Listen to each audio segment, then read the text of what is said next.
Hello, BookTube. All right, we're continuing with my library tour. We are going around this room, and we have reached this recessed hutch in the wall that I refer to as the darkest depths of Mordor because for the longest time, in fact, up to the present, the books just get piled in here willy-nilly because there's open space. It's just the way that book people are.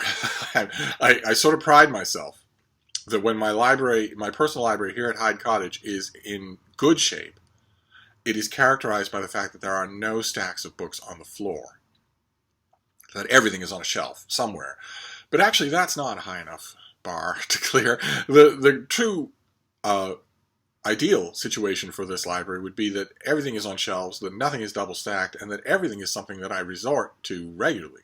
Everything is something that I have used at least once in the last year, either for consultation over some written review or to reread just for pleasure, but not a book that serves neither of those purposes and just sits there on the shelf for year after year after year. And I can't speak for you, but my library should not include books like that.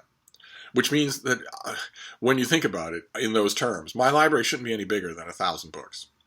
1,500, thereabouts. And it is currently much bigger than that. but we have reached the bottom shelf of the darkest depths of Mordor. The worst, the most unorganized shelf. And I think we might be able to finish today. I think we might be able to just blast through the last of these books today. I had a few people email me. A few people are new to the channel, for instance, so welcome. You're always free to email me. I'm at st.donahue@gmail. I had a few people email me and say, well, maybe part of the reason why these library tours of yours are taking so long, don't get me wrong, these people always point out that the longer the better. They're not complaining about how long we've been doing this library tour, but they do point out that maybe one of the reasons why it's taking so long is because you seem to have something to say about every single book that you hold up, whereas the rest of BookTube, a lot of people's library tours consist of them just showing you the book. Sometimes they don't even take it off the shelf, they just pull it out, put it back in, pull it out, pull it back in, and that those library tours often boil down to just a recitation of titles and authors. And it's been pointed out to me gently that I don't do that, and that might account for why this thing is going on for so long and has so much more to go. And, that got me thinking, and it made me realize that one of the things that all of these books have in common that I've been showing you in my library is that I've read them all.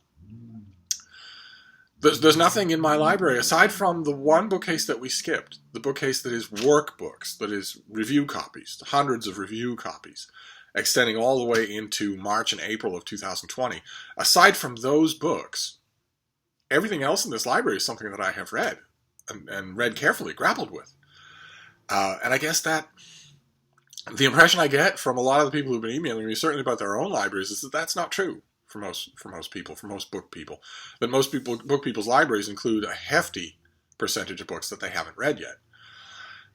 So that could account for why these videos are so long. But this bottom shelf of Mordor has been logistically a challenge because things are cantilevered on top of each other. You've been hearing sometimes little collapses.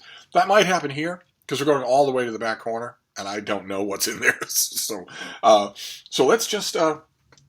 Let's just start and see if we can finish in just today. And then we'll maybe either take a break or move straight on. So this first one is a book. I don't think we have any comic books left to do in this tour. Is this a 2019 book? No, late 2018. This is the end of the Megafauna. A fantastic, lavishly illustrated book about the huge animals that existed, many of whom don't exist, not even later types of them exist now, that existed after the dinosaurs, but before the present day. And the author, Ross McPhee, goes into a whole bunch of different hypotheses as to why they don't exist into the present day. And the book mostly plops on the side of climate change. And I don't know if that's because that's the author's genuine opinion or because that's a kind of timely thing to hang an explanation on. Climate change, the changing of habitats and whatnot.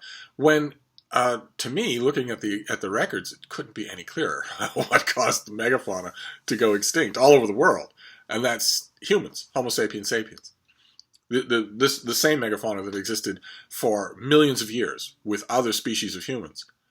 When it came to our species of human, which is set apart from the other species of humans that we know in the record because our brains are better at communication, we are weaker, and we have a genetic defect. Homo sapiens sapiens has a genetic defect, I think, a genetic defect that it goes hand in hand with the hugely accelerated genetic increases in the size of parts of our brains associated with imagination and language. But even if I'm wrong about that, the human species has a marked genetic defect. It has superiorities in terms of language and collaboration skills, and it has a genetic defect in that it's murderous. We are a murderous species. There is almost no other murderous species in the world. We are homicidal, genocidal as a species. Little kids, before they've been instructed in anything at all, once they realize that they can stomp an ant dead on the sidewalk, will go around the sidewalk looking for all the ants they can find to stomp dead. Older kids who have been introduced to the horrors of violence and the horrors of war will not be satisfied with killing one toad in the shrubbery. They will look around to kill all the toads they can. And those kids, 8, 9 years old, you know perfectly well, without even talking to them, you know perfectly well that if you gave them the ability to kill every toad in the world, they would. That is aberrant thinking. No other species comes anywhere close to thinking like that. That is deeply defective.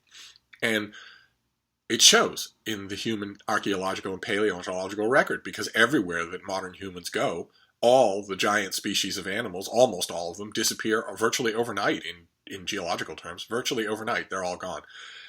And we find archaeological remains of massive hunting beds, massive slaughter pits, of a type we know from nearby human archaeological remains, the size of the human population in conjunction with those slaughter pits, and that it's a fraction of the size. So we know from the historical record, the prehistorical record, that those prehistorical humans were indulging in a thirst for blood.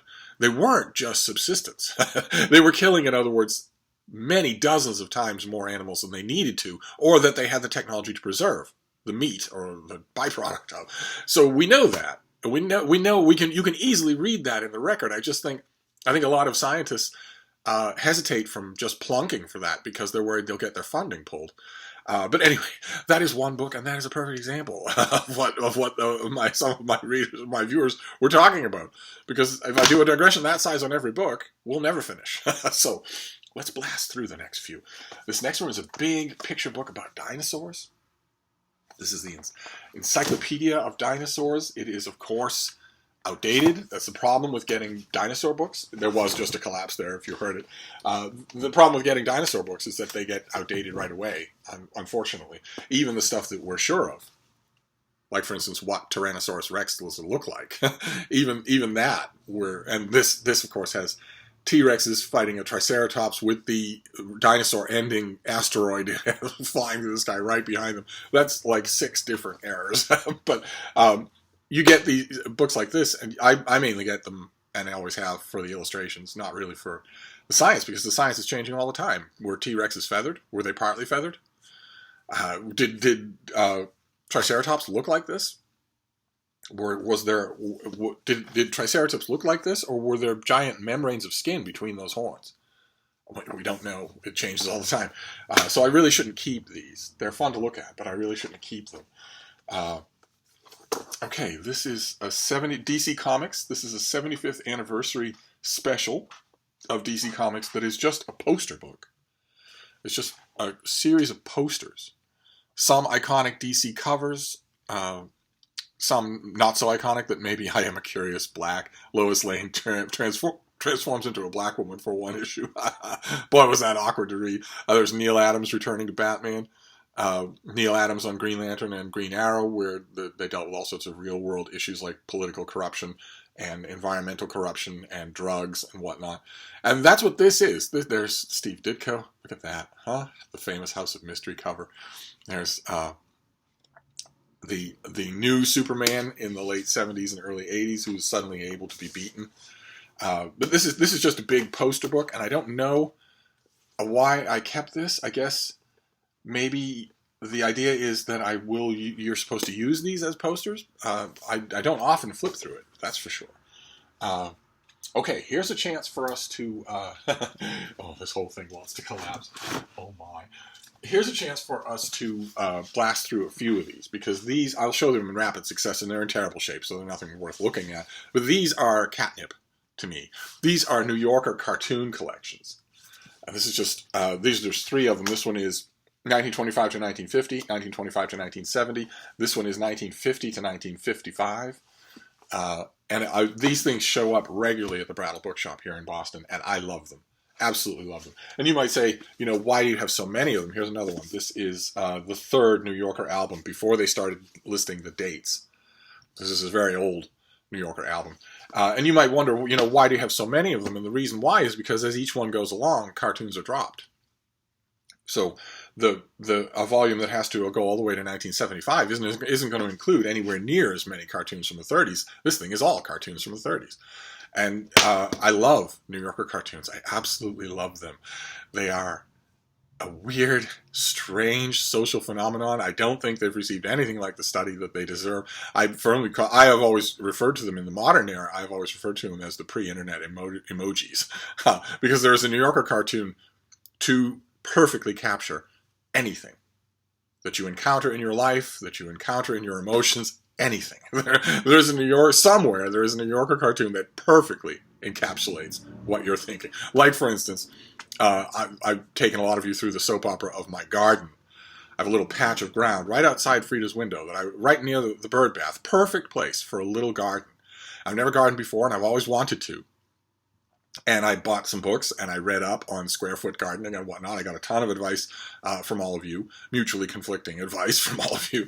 I had seeds. I got a couple of pieces of equipment and whatnot. I'm thinking about the whole thing, thinking, okay, wait until the spring, wait until Mother's Day. You all told me wait until Mother's Day. Then you can start to plant. And and when it came to the moment, I had a feeling about my garden, and it was perfectly summarized in a New Yorker cartoon where Helen Hokinson, she's a great, she was a great New Yorker cartoonist. She's one of my favorite ones, and she has a cartoon from I think 1940s where this feather-hatted and mink stole wearing fluted New York matron is in a flower shop, and there are seeds and plants all around. And she's talking to the man behind the counter. And she says to him, she asks him in a very strained tone, she asks him, do these all require stooping? There you go. I saw that cartoon after I had given up plans for my garden and realized, oh my God, that's exactly what I thought. I might still do it. Not now, because it's going to get freezing cold for the next 10 months. But next spring, I may do it. I may be just the world's slowest bloomer here. So that gets us through a lot of books all at once, but then my long, tedious anecdote drew it out again, so that doesn't help any. Okay, this is the Peterson Reference Guide to Sparrows of North America. I could not possibly pass this thing up. Obviously, I could not possibly pass it up, because I have sparrows. I'm now on my 10th generation of sparrows, out in the lilac tree and on the front porch, and living inside the wainscoting of the house. Sparrows that just one year, I remember I didn't pay them any attention for years and years and years. And then one year, my old dogs were getting old, they were getting kind of fragile, and I was starting, when you go through that, when you shift into caretaking mode, your empathy temporarily spikes just across the board, not just with your dogs, but with everything. And there was one day in one of the first sleet storms of that winter, years ago, when I was carefully walking the girls down the driveway, making sure they didn't slip, knowing that my pointer would be very cold. And I looked at one of the branches of the hedge and saw a little sparrow just sort of hunkered down against the sleet, just sort of looking around. It was sleeting, so it really wasn't possible for him to hunt for food on the ground. And it was winter, so there really wasn't anything growing. And I saw that in that moment, I realized, oh wait, they don't migrate. They're here all winter long, with the ground frozen over. So when the girls were done, we made our slow way back inside. I went to the refrigerator, got some bread, crumbled up a few pieces, brought it outside, and just laid it out on the porch. And it was gone in a matter of minutes. And since then, it has been a regular thing. I go out there regularly, every day, many times every day. I make sure they have food and fresh water. Not just water in the bird bath where they can, drink and whatnot, but also water in any declivity that I can find, so that they can pick and choose, so that they don't have to crowd into one spot. They're very prone to fighting each other, and so that they can bathe as well as drink in all weathers. And it's great. It's great to see. And of course, I mean, this isn't that. So I don't know what my fascination with this book is. This is a guide to sparrows of North America, whereas the house sparrows that I have are not true sparrows, and they aren't native to North America. So I mean, they're in here as a sort of a courtesy, but this is about actual sparrows. But I had to get it anyway. A lot of the people who've come here to visit and have seen the attention that I pay to the sparrows and seen how bratty they behave, sort of associate me. I talk about my little hoi polloi all the time. Okay, this is something we saw. This is from this year. This is Music for Mr. Moon. It's a kid's book about a little girl who plays music and attracts the attention of the moon. All right. So we're back to the New Yorker. This is the big thing that they did, the complete cartoons of the New Yorker, all the way up to when this was made. This was a huge thing. It actually is complete, because you have discs that have every single cartoon that the New Yorker's ever done, including the ones that the anthologies no longer include. The ones that, in the 1930s, New Yorker cartoonists would draw black people like animals, like apes in the jungle. And also, even after they stopped doing that, even after that stopped being so incredibly insensitive, you still had cartoons occurring regularly in the New Yorker with characters in blackface. And for instance, the 21st century, you couldn't possibly do that, and no 21st century anthology would include that. But this thing has them. This thing has everything. In addition to page after page of cartoons, on the paper, it also has those discs. And here's another one. This is another album of drawings. This is from 1925 to 1975. So this is the paperback of a hardcover that we just saw. And you heard another collapse. There was another collapse. Okay, this is American Museum of Natural History. This is an illustrated tour of dinosaurs. This is probably 10 years older than the other dinosaur book that we just saw, and it also is completely out of date. This, for instance, occurs nowhere in that earlier book. That a dinosaur could even look like this occurs nowhere in that earlier book. And who knows what this will look like. This has spots now, notice, coloring on the skin, where the others didn't. And who knows in 10 years what that will look like. So is every reason in the world to get these things and to read them and to love them, but not to keep them. There's no reason to keep them unless you're a dinosaur specialist who wants to be able to chronicle how our popular conceptions of these animals have changed over the decades. And I'm not. So, anyway. Okay, this is in a species, a kind of New Yorker short story, New Yorker cartoon book. This is just one cartoonist. It's the great Gluyas Williams, whose cartoons are unbelievably complex, just unbelievably. This is a school, a college. The day before the big game, the star halfback sprains his toe. And there we see 100 different variations of woe and agony on the part of all of his schoolmates. And this artist did things like this all the time. He did all sorts of spot illustrations, but he also did illustrations where you have to just study every detail to see all the jokes and the humor that he has worked into that one moment, that one glimpse. Like this is probably his most famous one. This is the day a cake of ivory sank at Procter & Gamble. And there you have the circle in the middle of the pool, and this guy has to be restrained from diving in. You've got a scuba diver ready to go in. You've got people wringing their hands in agony. And it's a little dated. People who look at it in 2019 probably won't know what it means. But Procter & Gamble for a long time used to do commercials for Ivory soap saying it floats. There was a picture of Ivory soap floating on the surface of the water that had enough air baked into it so that it would float. And those of you who are 21st century children will not know why that would even matter. Why a company would advertise that above all things. The reason they would is because once upon a time, all of us bathed in the bathtub. There were no showers. Except on a train, there were no showers. You had a tub, and you filled it, and you took a bath. And there was nothing more annoying than soap that sank, because then you had to go hunting for it. And so a bar of soap that floated on the water was a great thing to advertise. There's no point. But anyway, so Gluyas Williams did things like that, where he would just imagine what would happen if that bar of soap sang, or what would happen if a cashier at Filene's or Macy's, if her drawer came up with an odd number.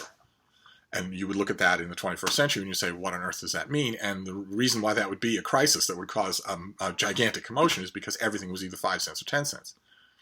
So you couldn't end up with that unless something massive had gone wrong. You couldn't do that. And so these things, in addition to being very entertaining, are also, messages in bottles from the past. but I wish that I had a whole shelf of books devoted to specific New Yorker cartoonists. I get them whenever I see them. I just don't have them all. I don't have anywhere near as many as I could. Okay, this is an atlas, a road guide to Cape Cod and Martha's Vineyard and Nantucket. They don't look like that. They're not in that junction. This is just town by town, city by city, every street. No idea why I have it, but there I do. Let's see. Oh, okay, we've seen this guy already. This is Peter Speer. This is a big book of his, People. He's a great illustrator from 60 years ago, and this is just a big book of him taking you through all the different kinds of people in the world. Just a glorious thing to just sit and look at. Here's another one. This is another Peter Speer. This is We the People. This is the United States Constitution, which is written out and then with lots of illustrations of all the people that it affects. Okay, this is a kid's book, The Hen Who Sailed Around the World. That is sort of I read it and liked it, but I don't know why I kept it. I don't know why I would have it here. Okay, this is an Atlas of Middle-earth. Fairly typical thing that gives you all the cities and the kingdoms and locations of Middle-earth. Really belongs in the library of a Tolkien fanatic. I love The Lord of the Rings. I love the Silmarillion. But I'm not a Tolkien fanatic in the way that of a person who would want this. I probably just got this from the publisher. It probably belongs to somebody like Lukács or somebody who's a Tolkien fanatic, but not me. Okay. Another collapse. We're almost done, though. This is Roman portraits, sculptures in stone and bronze. Nice big art book from the Met. Probably accompanying exhibit of theirs that once upon a time I would certainly have hopped on a bus and gone to see. I would certainly have done that once upon a time. Once upon a time, I was hungry for reasons to go to New York, not just for all the used bookstores. I would go today just for the Strand, but also for whatever opera was playing and any really great exhibits at the Met, or even just to wander around the Natural History Museum. I did that forever and ever. I did that all many, many weekends, at least a couple of weekends every month for years and years and years. And I have stopped. I have stopped going to New York. That feels really strange. What I really need in order to make it work is somebody to come and babysit for Frida. I need somebody to be with Frida while I do that. Somebody who's not just a stranger who's popping in for 15 minutes, but somebody who's staying here and whose company she will like enough to distract her from the fact that I'm not there. I will have plenty of distractions in New York. But I don't want to go to New York. I started this when my girls were sick. I couldn't leave them. But in the years since, I've determined that I don't want to travel somewhere for my own enjoyment if it means that I'm buying it at the cost of the misery of the person that I love most in the world. I don't want to do that. So I like to set up alternatives, fallbacks. And I've been remiss in working hard to do that. That takes a lot of work. It doesn't just fall into your lap. So I mean to do that because I don't want to keep missing New York while I'm still able to go. What have we here? Okay, I was wrong. We do have a few comic book things still left, and this is one of them. There was I guess a video game called Star Raiders, something like that.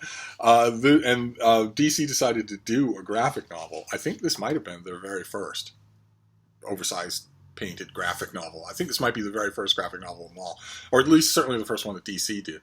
And this was written by Elliot Maggin, who was a really good Superman monthly scripter. And it's drawn by an artist I've mentioned on this channel before, Jose Luis Garcia Lopez, who does fantastic artwork. Just incredible. Even now, this was like 40 years ago. And this is just them making a. I have 2 copies of it for some reason, but this is them making just a graphic novel story out of, I think, what was a video game. And this is also a comic book. This is also something we've seen before. This is a very old black and white book of Nexus. Look at the shape that's in. Terrible. By Steve Barron, by Mike Barron and Steve Rude, about a superhero that they made up. And I loved him so much that I grabbed him in any kind of square-bound anthology that showed up my way. And as a result, I have a ton of them, all repeating the same things. Okay, we saw this already. In fact, here we go. We saw the Golden Exploring Earth book of Animals, and I sang its praises. This is a second copy. I have the other one somewhere here. This is a double of that. And I said that this was really useful in talking about animals to kids, and it is. And there's another one that is, and that's the How and Why Wonder Book of Wild Animals. Very similar type thing. These are old, very old, and not in print anymore, not going to be in print anymore. But these are to just take you through every species and tell you a little bit about them with drawings. Okay. This is by Ron Goulart, the great science fiction hack, Ron Goulart. This is his history of and tribute to pulp thrillers. This is Cheap Thrills, a big trade paperback of the pulp era of science fiction and men's adventure, Doc Savage and The Shadow and all that sort of stuff. Delightful to look through. Should not be buried in a corner here. Okay, this is a kid's book, an older kid's book about a young boy who owns a dog. Very similar to a lot of the books that we've seen already on this tour, where the boy gets older and the dog gets very old, and their lives part and whatnot. A little bit melancholy to read to kids. Okay, this is Life's Nature Library. Some of you will have the whole set of these up in your attic somewhere. This is on the universe, but they did a volume on everything. Just animals and human behavior and evolution and all that, the stars and whatnot. I don't know why this is the only one I have. I love them, but I'm either going to have them all or I'm going to have none of them. Okay, this is a bound advance copy from probably 10 years ago. This is Arthur Phillips. It's a novel of his called The Song Is You. And I loved it. Absolutely loved it. Again, not sure what it's doing buried in here. Okay, this is another Golden Exploring Earth book. This is not wild animals. This is instead nature hikes. These are the things that you will see on a nature hike. And how you can tell what you see. This will have track guides and whatnot so that you can identify the kinds of things you're seeing. I did warn you. Okay, this is by Bruce Redford. This came out, I think, last year. This is a book about John Singer Sargent, who is my favorite American painter. This is just a book about the art of illusion that shows you, illusion, A-L-L, meaning this goes through and shows you, I wonder if there's an easy example. This shows you the things, the paintings that Sargent was alluding to in his own paintings, that he was calling back to, as great painters do. I should have a ton of John Singer Sargent books. I don't. I should. For instance, Yale did a 10-volume series of the complete artwork of John Singer Sargent. I got all of those volumes. I wrote about quite a few of them. I didn't keep them, though. I don't have those. So I have this and a couple of other Sargent books, but not anywhere near the full amount. And then we're at the end here. Apart from whatever that was that collapsed and fell, we're at the end. This last book is by Gregory Bonan and Brad Allen Lewis, and it is Baywatch, rescued from prime time. there's Mike Bergen hauling a bodacious woman from the surf and looking panicked. This is a bit unusual in terms of Hollywood books, because the author tells the truth about the series, tells the truth about what it was like, tells the truth about the personalities and the various conflicts. And I mean, this book came out when Baywatch was the #1 show in the world, and reading a book like this that is not scrubbed clean of any kind of acid or backbiting or inside gossip was kind of strange. I wish that there were more books like this, but a lot of prosperous TV shows or whatnot or movies take active steps against it. They make people sign disclosures and whatnot.